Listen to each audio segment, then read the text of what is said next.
Sainte Marie, Maman bon Dieu, pour nous. Saint Michel, tout bon ange bon Dieu, pour nous. Saint Jean-Baptiste et Saint José. Bonjour à tous, bonnes frères, bonnes sœurs, mauriciennes d'ici et d'ailleurs. Merci de venir rejoindre nous dans le programme Un Saint chaque jour. Dans ce programme-là, nous pouvons gagner l'occasion de faire un peu connaissance avec bonnes saints, bonnes saintes que l'Église invite nous pour célébrer chaque jour. Et nous pouvons aussi demander aux autres, prier pour nous, intercède pour nos familles. Aujourd'hui, 4 octobre, l'Église invite nous pour célébrer mémoire Saint François d'Assise. Saint François d'Assise, c'est un des saints les plus universellement connus et aimés. Saint François d'Assise, patron des pauvres, des écologistes, des artisans, des oiseaux, des animaux. Il est aussi le saint patron de l'Italie avec Sainte Catherine de Sienne. Alors nous profitons de l'occasion aussi pour saluer François, Francis, Francesca, Françoise, Frances, Francesco. Imaginez un jeune homme, fils d'un riche marchand, insouciant. Lui, ce qui fait le plaisir, c'est justement tout ce que le monde est capable de faire. Il rentre dans une vieille église qui délabrait. Et là, nous, en 1206, et nous à Assise. François est encore en quête de sens. Mais il rentre dans cette église-là, c'est l'église de San Damiano. Son ban miraille peut écraser. Et sa miraille-là, c'est l'église-là, dans un sens, il reflète sa bonne faille qui est dans ce propre équerre. Devant le crucifix, il y a genoux, et dans sa silence de cette église-là, presque sacrée, il y a la voix qui résonne dans son âme. La voix dit, François, elle répare la case qui peut tomber en ruine. Tu crois d'abord que bon Dieu peut demander, allez, elle restaure, elle répare à l'église qui peut tomber en ruine, parce que man rose peut tomber, délabré. Alors avec une ferveur naïve mais sincère, il commence à rebâtir San Damiano, Ros par Ros, il remonte à l'église. Mais petit à petit, comment dire, la lumière intérieure, allumée en lit, et il commence à comprendre que ce n'est pas seulement ça l'église en ruine là, pierre sur pierre, qui est bien remontée et qui bon Dieu peut envie de les relever. Mais c'est l'église vivante, celle des bannécaires qui finit éloigner les autres de l'évangile. C'est à ce moment-là qu'il y a un moment tournant de la vie. François comprend que sa mission est bien plus vaste et il vient à rénover l'église universelle par un avis de pauvreté radicale, d'amour brûlant et de fraternité universelle. C'est un simple appel qui entendait dans le silence une église en ruine, mais qui bouleverse l'histoire, pas sa propre histoire, mais l'histoire du christianisme. François fut né en 1182 et il est mort en 1226. C'est le temps des croisades, c'est le temps des montées des cités marchandes et une église parfois trop riche et trop distante de son peuple. Assise, en Italie, c'est une petite ville qui a pu prospérer grâce à ce commerce. Contraste entre ban riches marchands et ban pauvres, si on dit très très flagrant. François, il parcourt d'abord la rue Assise comme fils de riches marchands de draps, avant qu'il quitte tout pour devenir le pauvre d'Assise. Avant qu'il devienne un saint et qu'il nous révéler aujourd'hui, François était un jeune homme comme tant d'autres, qui était animé par un rêve de grandeur et de gloire militaire. On nous dit, son papa était un riche marchand, un riche commerçant. Et il a aspiré à devenir un chevalier. Il est capable, comment dire, montrer sa prouesse, sa capacité dans un champ de bataille. Et il a envie, comment dire, conquérir l'admiration du monde. Mais ce destin peut changer. Pendant un conflit qui tenait entre Assise et Pérouse de la ville locale, François Bana fait des prisonniers. Alors ils ont enfermé pendant des longs mois dans une prison sale et ils tombent gravement malades. Cette temps d'épreuve-là, de solitude et de souffrance, devine pour lui, comment dire, une descente aux enfers, mais aussi le début d'un éveil intérieur.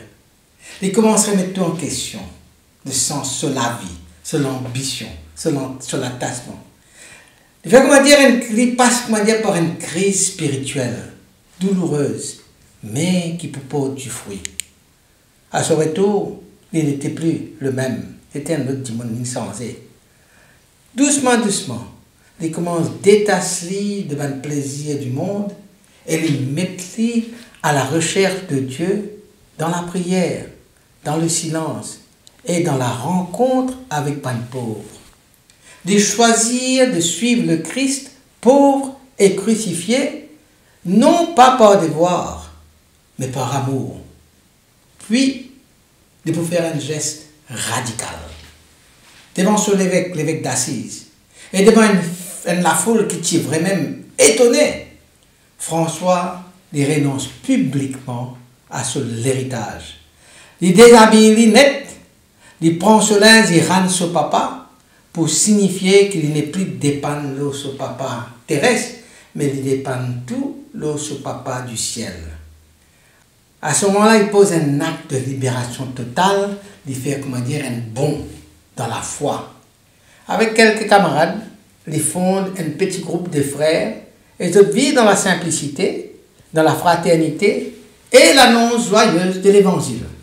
Ce groupe-là, c'est ça qui pour venir plus tard l'ordre des franciscains et qui pour marquer profondément l'histoire de l'Église. Et puis dans sa geste bouleversant. Un jour, François croise un monde qui est dans la lèpre. Alors, ce monde-là, tout ce qui était, ça peut inspirer le dégoût, la peur, le rejet. Mais François approche, il maille, il embrasse. Et sa baiser qu'il donne, sa lèpre-là, c'est le signe de sa véritable conversion.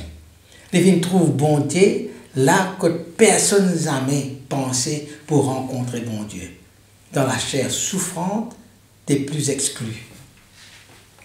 La vie de Saint François d'Assise n'est pas marquée seulement par la pauvreté, la fraternité et la prière.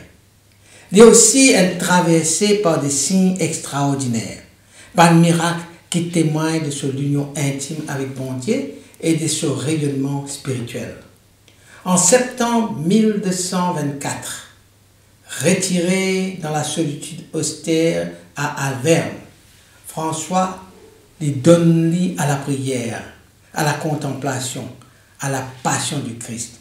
Et c'est là, dans le silence, sa montagne-là, qui est un événement bouleversant pour produire. François, pour recevoir un stigmate, une marque du Christ crucifié, imprimé dans son propre corps, sur la main, sur les pieds, sur le côté. Sur le corps vient un reflet vivant du Christ crucifié. C'est la première fois dans l'histoire chrétienne qu'il y a un phénomène comme ça qui vient arriver. Ce miracle-là n'est pas simplement un spectacle, mais un saut, une union mystique, profonde avec le Christ souffrant. François, il ne porte seulement comme si la bonne nouvelle dans son équerre, mais il porte la bonne nouvelle, l'évangile, dans son corps. Je vous raconter aussi que dans la ville de Gubbio, il y a la paix qui est pérennisée. Il y a un loulou féroce qui terrorise les habitants, qui attaque les bébés, qui attaque les animaux, qui attaque les hommes. Personne n'a osé sortir dehors. Alors François, animé par la foi intrépide, courageux, il est sorti et il a rencontré sa loulou-là. Il n'a pas aucun arme avec lui, aucun bâton. Il n'a pas menacé, mais il amène seulement la paix du Christ. Et il cause avec sa loulou-là, comment dire, il a pu causer à un frère. Et il dit, au nom de Jésus-Christ, moi commande-toi, arrête de faire du mal. et le miracle produire. Le là vient doux, il vient docile. Et il rentre dans la ville accompagné de François et ben habitants, choqués, mais très contents de t'accueillir. De là pour vivre en paix parmi eux jusqu'à la mort. Ce miracle-là, les plus qui est un fait spectaculaire, il y a un symbole puissant. Il incarne la réconciliation entre l'homme et la création. La possibilité est la paix universelle fondée sur l'amour et le respect. Ce n'est pas le miracle de Saint François-là, de ne pas faire Saint François comme un magicien, mais de un signe vivant de l'Évangile. Saint François, c'est un homme qui est en harmonie avec Dieu, il est en harmonie avec les hommes, et il est en harmonie avec la nature. Sur la vie transfigurée, rappelle-nous que la sainteté n'est pas une fuite du monde, mais une transformation du monde par l'amour. 8 siècles après la mort, 800 ans après la mort, François d'Assise n'a pas perdu sa pertinence. Bien au contraire, son message résonne encore comme si avec la force nouveau. Dans un monde moderne, souvent tiraillé entre excès, individualisme et crise écologique, Saint François devient comme un prophète pour nous les temps. Dans une société dominée par la consommation, quand l'avoir il prime sur l'être, Saint François rappelle-nous la vérité essentielle. La pauvreté quand nous choisissons et la simplicité quand nous mettons dans la vie, c'est chemin vers une liberté intérieure profonde.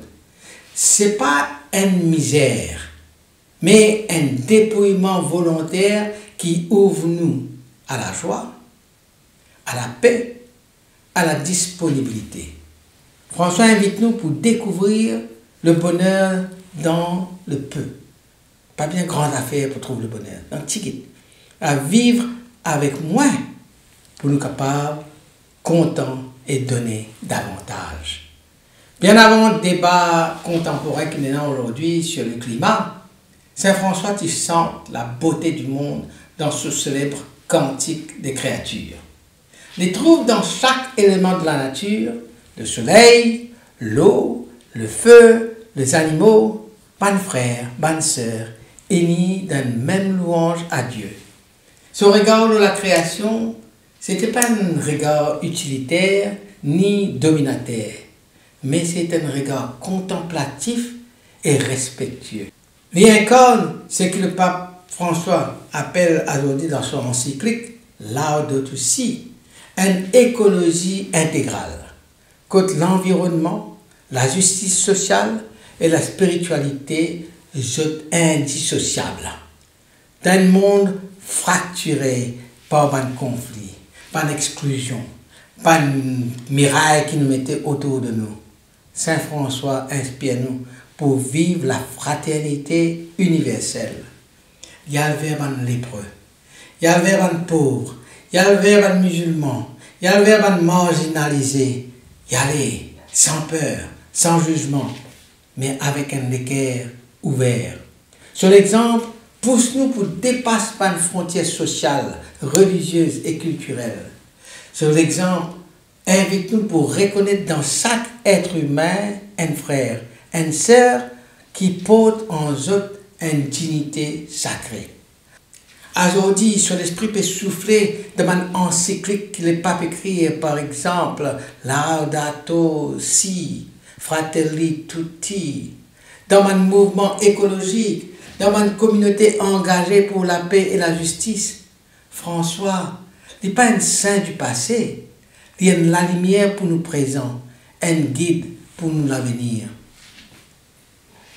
Il peut dire dans les cantiques des créatures composés alors que tu es malade presque aveugle. Loué sois-tu mon Seigneur pour toutes tes créatures. Il chante la fraternité avec le soleil, la lune, l'eau, le feu et la mort. Seigneur, fais de moi un instrument de paix. C'est la prière qui résume parfaitement sur l'esprit de paix et de réconciliation. Elle est pour dire une phrase célèbre. Ce qui t'offert, peut-être seule bonne nouvelle, seul l'évangile qui est beaucoup pour lire. Ce que tu fais peut être le seul évangile que certains liront. François t'y insistait sur le témoignage de la vie avant le témoignage des paroles. Alors, à nous prier, Saint François, pauvre d'Assise et frère universel, toi qui t'y choisis la simplicité pour contempler et toute bonne créature, montrez-nous comment pour vivre dans la sobriété et dans la joie, dans la simplicité et dans la joie. Toi qui trouves dans le soleil, dans l'eau, dans la terre, ban frère, ban sœur, fais qu'il nous vienne respectueux de la création, attentif à ban pauvre. Intercède pour nous, afin qu'il nous vienne ban artisan de paix, témoin de fraternité et serviteur un monde réconcilié avec Dieu et avec lui-même. Saint François d'Assise, priez pour nous familles. Amen. Qui bon Dieu bénisse et tous les plans proches, qui sur l'esprit habite toujours dans eux, qui les protège toujours et partout. Au nom du Père et du Fils et du Saint-Esprit. Amen. Et à demain. Saint-André et Saint-Matthieu, priez pour nous. Saint-Jean, Saint-Marc et Saint-Luc, priez pour nous, priez pour nous, priez pour nous. Sainte-Marie-Madeleine et Saint-Étienne, priez pour nous. Saint-Ignace et Saint-Laurent,